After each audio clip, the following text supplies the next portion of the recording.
আসসালামু আলাইকুম। আজ ২০০ এপ্রিল ২০২৬। আপনি দেখছেন সকালের সর্বশেষ সংবাদ আপডেট। এবং আজকের ভিডিওটা শুরু করার আগে আমি আপনাকে একটা প্রশ্ন করতে চাই। আপনি কি কখনো কোনো সরকারি কর্মচারীর মুখে এই কথাটা শুনেছেন? বলেছেন, যদি সরকারি চাকরিতে না আসতাম তাহলে ভালো হতো। আমি নিশ্চিত অনেকেই এই কথাটা শুনেছেন, কারণ এই কথাটা আমাদের দেশে বহু সরকারি কর্মচারী মনে মনে ভেবেছেন। কেন ভেবেছেন? কারণ সারা জীবন কষ্টটু করে কাজ করলেন, দেশের জন্য নিজেকে দিলেন, আর শেষে পেলেন কি? অর্ধেক পেনশনে একটা কষ্টের অবসর জীবন। কিন্তু আজ ২০শে এপ্রিল ২০২৬ তারিখে সেই আফসোসটার দিন শেষ হয়ে গেছে। আর কোনো সরকারি কর্মচারীকে বলতে হবে না যে সরকারি চাকরিতে না আসলে ভালো হতো, বরং এখন থেকে তারা গর্বের সাথে বলতে পারবেন, সরকারি চাকরিতে এসেছিলাম বলেই আজ জীবনটা সুন্দর। এবং এই সুন্দর হয়ে ওঠার পুরো গল্পটাই আজ আপনাদের সামনে তুলে ধরব। তাই এখনই ভিডিও বন্ধ করবেন না, শেষ পর্যন্ত মনোযোগ দিয়ে থাকুন। আজকের সবচেয়ে বড়, সবচেয়ে গুরুত্বপূর্ণ এবং সবচেয়ে জীবন বদলে দেওয়া সংবাদটি হল, যমুনায় এক ঐতিহাসিক উচ্চ পর্যায়ের বৈঠকে পে কমিশনের চূড়ান্ত রিপোর্ট আনুষ্ঠানিকভাবে জমা দেওয়া হয়েছে এবং একই দিনে সেই রিপোর্টের ভিত্তিতে গ্যাজেট প্রকাশ করা হয়েছে। এই গ্যাজেটে যে ৩টি যুগান্তকারী সিদ্ধান্ত ঘোষণা করা হয়েছে তা বাংলাদেশের সরকারি প্রশাসনের পুরো ইতিহাসে এর আগে কখনো দেখা যায়নি। কর্মচারীদের বেতন অনুপাত নির্ধারণ হয়েছে ১:৫। কর্মকর্তাদের বেতন অনুপাত নির্ধারণ হয়েছে ১:৬। আর সবচেয়ে বড়, সবচেয়ে আলোড়ন তৈরি করা এবং সবচেয়ে ঐতিহাসিক যে সিদ্ধান্তটি আজ কার্যকর হয়েছে সেটি হল, এখন থেকে প্রতিটি সরকারি কর্মচারী এবং কর্মকর্তা অবসর নেওয়ার পর তার শেষ মূল বেতনের পুরো ১০০% পেনশন হিসেবে জীবনের শেষ দিন পর্যন্ত পাবেন। এই শেষ কথাটা একটু মনে মনে ধরুন। ১০০% পেনশন, পুরো মূল বেতনের সমান, আজীবন। এখন একটু ভাবুন, একজন সরকারি কর্মচারী তার চাকরির শেষ মাসে ৩৯,০০০ টাকা মূল বেতন পাচ্ছেন। আগের নিয়মে অবসরে গেলে পেতেন মাত্র ১৯,৫০০ টাকা। সেই ১৯,৫০০-এ বর্তমান বাজারে কি হতো? চাল কিনলে ডাল কেনার টাকা থাকতো না, ওষুধ কিনলে বিদ্যুৎ বিল দেওয়া যেত না, মাসের মাঝামাঝিতেই টাকা শেষ হয়ে যেত। আর তখন শুরু হতো সেই পরিচিত কষ্টকর অধ্যায়।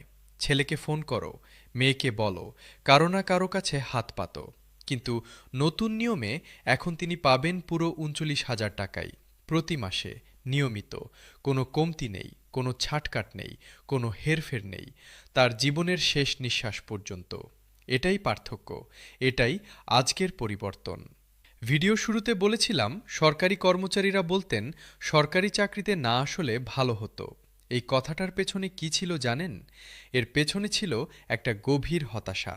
সারা জীবন কষ্ট করলেন, দেশের মানুষের সেবায় নিজেকে দিলেন, কিন্তু শেষে যা পেলেন তা দিয়ে সংসার চলে না। বেতন কম, পদোন্নতি দেরিতে হয়, আর অবসরের পর অর্ধেক পেনশনে কষ্টে দিন কাটানো। এই বাস্তবতা দেখে অনেক মেধাবী মানুষ সরকারি চাকরিতে আসতে চাইতেন না। যারা ছিলেন তারাও পুরোপুরি মনোযোগ দিয়ে কাজ করতে পারতেন না, কারণ ভবিষ্যতের চিন্তা সবসময় মাথায় ঘুরত। এই দুষ্ট চক্রটা বহু বছর ধরে আমাদের প্রশাসনকে ভেতর থেকে দুর্বল করে রেখেছিল। কিন্তু আজকের এই ঘোষণা সেই দুষ্ট চক্রটাকে ভেঙে দিয়েছে। এখন থেকে সরকারি চাকরিতে আসা মানে আফসোস নয়, এখন সরকারি চাকরিতে আসা মানে গর্ব, মানে নিশ্চয়তা, মানে মাথা উঁচু করে বাঁচার নিশ্চিত ব্যবস্থা। এই ঘোষণার পটভূমি বুঝতে হলে একটু পেছনে তাকানো দরকার। বাংলাদেশের সরকারি প্রশাসনে বহু বছর ধরে একটা অদৃশ্য বৈষম্য ছিল। মাঠ পর্যায়ে যারা কাজ করতেন তারা সবচেয়ে কষ্টকর কাজ করতেন, কিন্তু সবচেয়ে কম পেতেন। সেই শিক্ষক যিনি ভোরে উঠে দূরের স্কুলে যেতেন, সেই স্বাস্থ্যকর্মী যিনি বন্যার পানিতে নেমে মানুষের পাশে দাঁড়াতেন, সেই কৃষি কর্মকর্তা যিনি রোদে পুড়ে মাঠে মাঠে ঘুরতেন, সেই পুলিশ কনস্টেবল যিনি ঝড়ের রাতেও রাস্তায় দাঁড়িয়ে থাকতেন। এই মানুষগুলো প্রতিদিন অসাধারণ পরিশ্রম করতেন, কিন্তু মাসের শেষে হাতে যা পেতেন তা দিয়ে পরিবারকে একটা মানসম্মত জীবন দেওয়াও কঠিন ছিল। আর উচ্চপদস্থ কর্মকর্তাদের সাথে বেতনের ব্যবধান ছিল কোথাও কোথাও ১৫ থেকে ২০ গুণ পর্যন্ত। এই অস্বাভাবিক ও অযৌক্তিক ব্যবধান মাঠের কর্মচারীদের মনে একটা গভীর হতাশা ও বঞ্চনার অনুভূতি তৈরি করত। দীর্ঘদিন ধরে এই অসামঞ্জস্যের বিরুদ্ধে বিভিন্ন সংগঠন সোচ্চার ছিল। বিশেষজ্ঞরা বারবার সুপারিশ করেছেন, সাধারণ কর্মচারীরা অপেক্ষায় ছিলেন, আর সেই দীর্ঘ প্রতীক্ষার অবসান হলো আজ ২ এপ্রিল ২০২৬ তারিখে। এই ঘোষণা হঠাৎ করে আসেনি, এটা বছরের পর বছরের একটা ন্যায্য দাবির সফল পরিণতি। এটা লক্ষ লক্ষ কর্মচারীর সেই দীর্ঘ আফসোসের একটা সম্মানজনক জবাব। এবার ১:৫ এবং ১:৬ এই বেতন অনুপাতের বিষয়টা নিয়ে একটু পরিষ্কারভাবে বলা যাক। কর্মচারী পর্যায়ে ১:৫ মানে হল সর্বনিম্ন গ্রেড এবং সর্বোচ্চ গ্রেডের বেতনের পার্থক্য হবে ৫ গুণ। কর্মকর্তাদের ক্ষেত্রে এই পার্থক্য হবে ৬ গুণ। এই ব্যবস্থার সবচেয়ে বড় সুবিধা হল পুরো বেতন কাঠামো এখন সবার কাছে স্বচ্ছ ও বোধগম্য হবে। আগে কে কত পাচ্ছেন, কেন পাচ্ছেন, সেটা সাধারণ কর্মচারীরা নিজেরাই বুঝতেন না। বিভিন্ন ভাতা আর সুবিধা মিলিয়ে একটা জটিল হিসাব তৈরি হতো, যা সাধারণের বোধগম্য ছিল না। নতুন এই অনুপাত নির্ধারণের মাধ্যমে সেই জটিলতা কমবে। পদমর্যাদা অনুযায়ী পার্থক্য থাকবে, সেটা স্বাভাবিক, কিন্তু সেই পার্থক্য হবে যৌক্তিক সীমার মধ্যে, মানবিক সীমার মধ্যে এবং সবার কাছে গ্রহণযোগ্য সীমার মধ্যে। দীর্ঘদিনের সেই বঞ্চনার অনুভূতি এখন থেকে অনেকটাই কমে আসবে। এই সিদ্ধান্তের একটি অত্যন্ত গুরুত্বপূর্ণ দিক নিয়ে কথা বলতে চাই।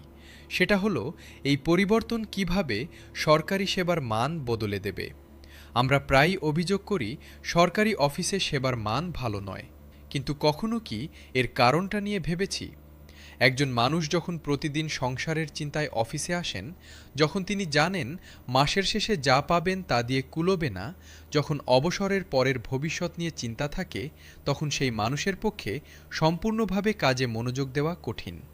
কিন্তু যখন একজন কর্মচারীর আয় ন্যায্য থাকে এবং ভবিষ্যৎ সুরক্ষিত থাকে, তখন সেই বাড়তি চিন্তাটা তার মাথা থেকে সরে যায়।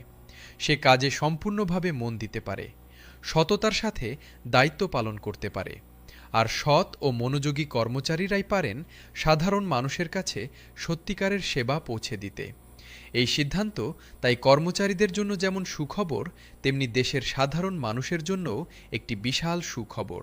যমুনায় অনুষ্ঠিত সেই গুরুত্বপূর্ণ বৈঠকে পে কমিশনের যে রিপোর্ট জমা দেওয়া হয়েছে, সেটা কোনো তাড়াহুড়োর কাজ নয়।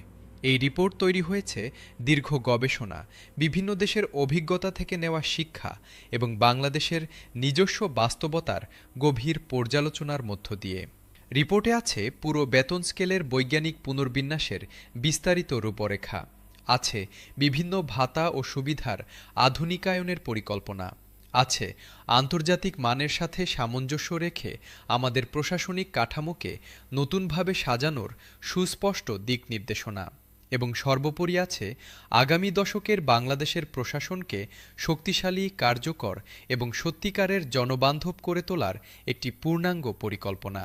এই রিপোর্ট শুধু আজকের সমস্যার সমাধান নয়, এটা আগামী দশকের বাংলাদেশের প্রশাসনিক ভিত্তি।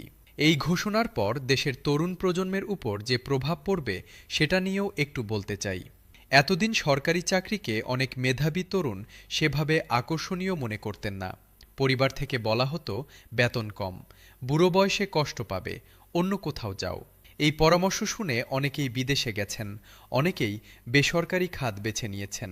দেশের সেরা মেধাগুলো প্রশাসনে আসেনি, প্রশাসনের মান উন্নত হয়নি, কিন্তু আজকের ঘোষণার পর সেই সমীকরণ বদলে গেছে। সরকারি চাকরি এখন মানে চাকরিতে ন্যায্য বেতন, পদোন্নতিতে বাস্তব পার্থক্য এবং অবসরে পুরো মূল বেতনের সমান পেনশন। এই প্যাকেজ সামনে থাকলে দেশের সেরা মেধাবী সন্তানরা দেশের সেবায় আসবেন। তাদের মেধা দেশ গড়ার কাজে লাগবে এবং সেই মেধার সুফল পাবে দেশের সাধারণ মানুষ। এখন বাস্তবায়নের প্রশ্নে আসা যাক। অনেকের মনেই একটাই প্রশ্ন, ঘোষণা হলো কিন্তু কবে থেকে হাতে পাবো? এই প্রশ্নটা যৌক্তিক। সৎ উত্তর হলো, এত বড় একটি পরিবর্তন রাতারাতি মাঠে নামানো সম্ভব নয়। গ্যাজেট প্রকাশের পর ধাপে ধাপে প্রক্রিয়া এগোবে। সংশ্লিষ্ট সব মন্ত্রণালয় ও বিভাগ নিজ নিজ ক্ষেত্রে প্রয়োজনীয় নির্দেশনা জারি করবে। অর্থ মন্ত্রণালয় বাজেট বরাদ্দ নিশ্চিত করবে। জনপ্রশাসন মন্ত্রণালয় নতুন গ্রেড ও পদায়নের নির্দেশনা দেবে। হিসাব মহানিয়ন্ত্রকের কার্যালয় মাঠ পর্যায়ে বাস্তবায়নের নির্ভুল পদ্ধতি চূড়ান্ত করবে।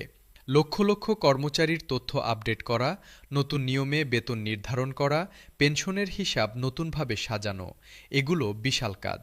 কিন্তু ডিজিটাল প্রযুক্তির সর্বোচ্চ সুবিধা নিয়ে একটি সুনির্দিষ্ট রোডম্যাপ ধরে এগিয়ে গেলে এই চ্যালেঞ্জগুলো অতিক্রম করা সম্ভব। তবে এই বাস্তবায়নে সবচেয়ে জরুরি একটাই বিষয়, এবং সেটা হলো শতভাগ স্বচ্ছতা এবং জবাবদিহিতা।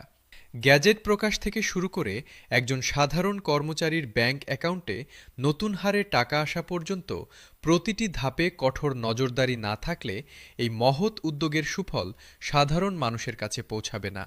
তাই শুধু সরকারকে নয়, আমাদের প্রতিটি সচেতন নাগরিককেও এই বাস্তবায়ন প্রক্রিয়ার উপর সজাগ দৃষ্টি রাখতে হবে।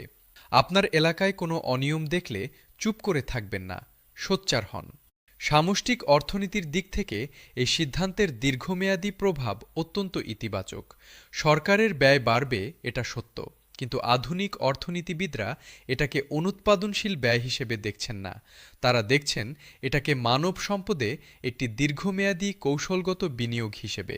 লক্ষ লক্ষ কর্মচারীর হাতে বেশি টাকা আসলে বাজারে ক্রয় ক্ষমতা বাড়বে, ক্রয় ক্ষমতা বাড়লে চাহিদা বাড়বে, চাহিদা বাড়লে উৎপাদন বাড়বে, উৎপাদন বাড়লে কর্মসংস্থান বাড়বে।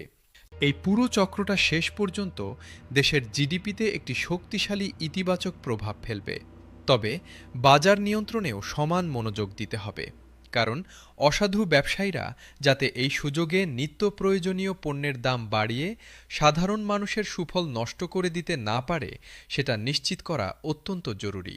এই সিদ্ধান্তের সামাজিক যে মাত্রা আছে সেটা নিয়ে একটু বলে শেষ করতে চাই। ভিডিওর শুরুতে বলেছিলাম, সরকারি কর্মচারীরা বলতেন সরকারি চাকরিতে না আসলে ভালো হতো। এই আফসোসটার মূলে ছিল একটাই কারণ, অবসরের পর কষ্টের জীবনের ভয়। কিন্তু 100% পেনশনের এই ঘোষণার পর সেই ভয়টা দূর হয়ে গেছে। এখন থেকে একজন সরকারি কর্মচারী তার কর্মজীবনের শেষ দিনে মাথা উঁচু করে বলতে পারবেন, আমি সরকারি চাকরিতে এসেছিলাম, এটাই আমার জীবনের সেরা সিদ্ধান্ত ছিল। কারণ এই চাকরি আমাকে শুধু বেঁচে থাকার সুযোগ দেয়নি, এই চাকরি আমাকে সম্মানের সাথে বেঁচে থাকার নিশ্চয়তা দিয়েছে, চাকরির শুরু থেকে শেষ পর্যন্ত এবং শেষের পরেও। এটাই একটা কল্যাণমুখী রাষ্ট্রের সবচেয়ে বড় পরিচয়। এটাই আজকের এই ঘোষণার সবচেয়ে গভীর ও সুন্দর মানবিক দিক। আজ 22শে এপ্রিল 2026 সালের এই দিনটি বাংলাদেশের লক্ষ লক্ষ সরকারি চাকরিজীবী পরিবারের জন্য একটি বিশেষ দিন হয়ে থাকবে। সেই সব কর্মচারী যারা মনে মনে ভাবতেন সরকারি চাকরিতে না আসলে ভালো হতো, তাদের জন্য আজকের এই ঘোষণা একটা নতুন বার্তা নিয়ে এসেছে। আর সেই বার্তাটা হলো, তুমি সঠিক সিদ্ধান্তই নিয়েছিলে। এখন থেকে তোমার সেই সিদ্ধান্তের পুরো পুরস্কার তুমি পাবে। এখন দরকার এই ঘোষণার পুরোপুরি ও সফল বাস্তবায়ন, এবং সেই বাস্তবায়নের প্রতিটি আপডেট আমরা নিয়মিত আপনাদের সামনে তুলে ধরব। প্রিয় দর্শক, আজকের এই ঐতিহাসিক সংবাদটি এখনই আপনার পরিচিত প্রতিটি সরকারি চাকরিজীবীর কাছে পৌঁছে দিন, কারণ এই তথ্যটা তাদের প্রত্যেকের জানার অধিকার আছে। ভিডিওটি এখনই শেয়ার করুন। যারা আমাদের চ্যানেলে একদম নতুন তারা এখনই সাবস্ক্রাইব করুন এবং বেলটি প্রেস করে রাখুন, যাতে পরবর্তী কোনো গুরুত্বপূর্ণ আপডেট মিস না হয়। কমেন্টে অবশ্যই জানান আপনি কোন জেলা থেকে দেখছেন এবং আজকের এই ঘোষণা সম্পর্কে আপনার মনে কী অনুভূতি হচ্ছে। আজকের মতো এখানেই বিদায়। সুস্থ থাকুন, ভালো থাকুন, আল্লাহ হাফেজ।